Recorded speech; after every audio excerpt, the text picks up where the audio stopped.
je travaille à La Citrouille, vous connaissez peut-être, une scène de musique actuelle située à Saint-Brieuc, qui dispose d'un espace numérique, donc, dans lequel moi je propose souvent des formations. Donc je suis venu ici ce soir pour vous parler justement des différents métiers des jeux vidéo, donc vous faire une espèce de petit panel assez large de tout ça, et je laisserai bien sûr ensuite le micro aux autres intervenants de Triskel Interactive qui justement pourront vraiment vous évoquer leur quotidien, leur cursus et toutes les questions que vous pourrez. Comme je vous le disais, en fait, mon métier en tant que tel, moi je suis surtout médiateur multimédia, je ne suis pas développeur de jeux proprement dit. Mon métier, en fait, c'est surtout de donner de l'information sur tout ce qui est nouvelle technologie en direction du grand public. Donc, j'accueille pendant les vacances, pendant les soirées et pendant les journées aussi, donc un public assez large. Ça peut être des adultes pour des formations pro, mais aussi beaucoup de jeunes, notamment pendant les vacances, sur des temps assez forts pour les initier à la création de jeux vidéo. Donc voilà, donc c'est quelque chose qui souvent vous fait rêver. Vous avez tous envie de créer un jeu vidéo, mais souvent vous vous demandez comment commencer. Donc moi je vous donne en fait des petits outils, des trucs et astuces assez simples pour débuter. Voilà, donc vous formez par vous-même ensuite, par la suite, sur des petits tutoriaux qu'on peut trouver aussi sur Internet, etc. Et donc après, vous avez des parcours scolaires qui peuvent facilement compléter tout ça. Et il est vrai que si un jour vous voulez vraiment travailler dans les jeux vidéo, on vous invite très souvent à développer ce qu'on appelle un portfolio, c'est-à-dire une espèce de petit catalogue qui représente un peu ce que vous savez faire, quoi. Voilà. Donc si vous vous sentez très jeune, il faut savoir qu'on peut développer son jeu vidéo sur des outils comme Scratch, par exemple, à partir de 8 ans. Donc il ne faut pas avoir peur du tout de rentrer dedans, quoi. À l'origine, avant de travailler dans l'informatique, moi j'ai plutôt fait des études en sciences, voilà, plutôt d'ailleurs autour des biotechnologies.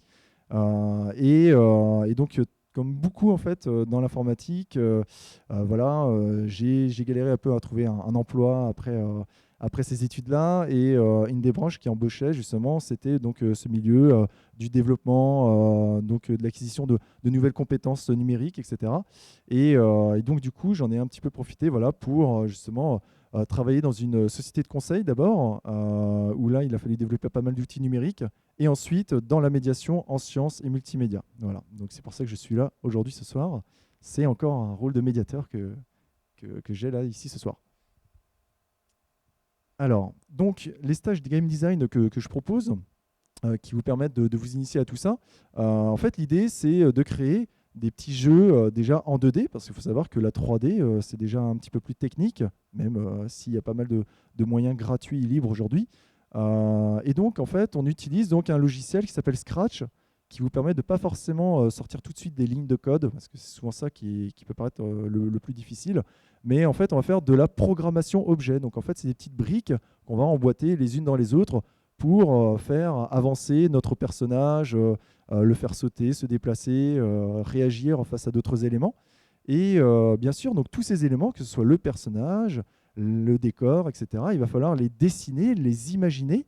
Donc souvent, je vous explique comment utiliser des outils comme Photoshop, que vous connaissez sans doute de nom, Illustrator également. Et puis pour ceux qui veulent s'équiper en outils libres, vous avez des choses comme GIMP et Inkscape.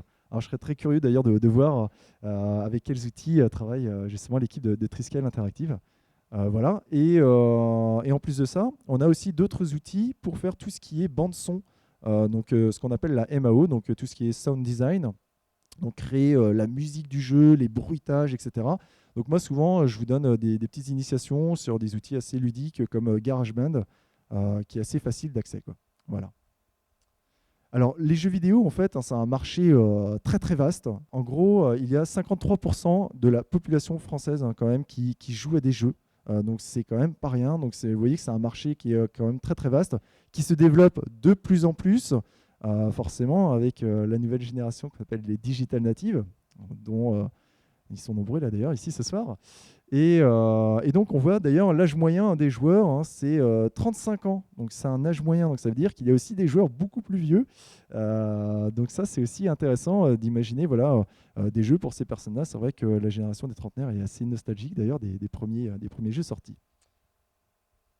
Donc c'est quand même quelque chose qui est assez porteur, puisque on a quand même, ça ce sont des chiffres qui datent de 2014, 2,7 milliards d'euros de chiffre d'affaires en France hein, par rapport aux ventes de jeux vidéo.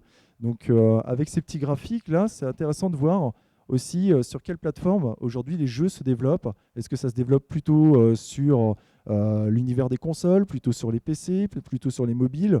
Donc là, on a des changements assez radicaux en fait, d'année en année.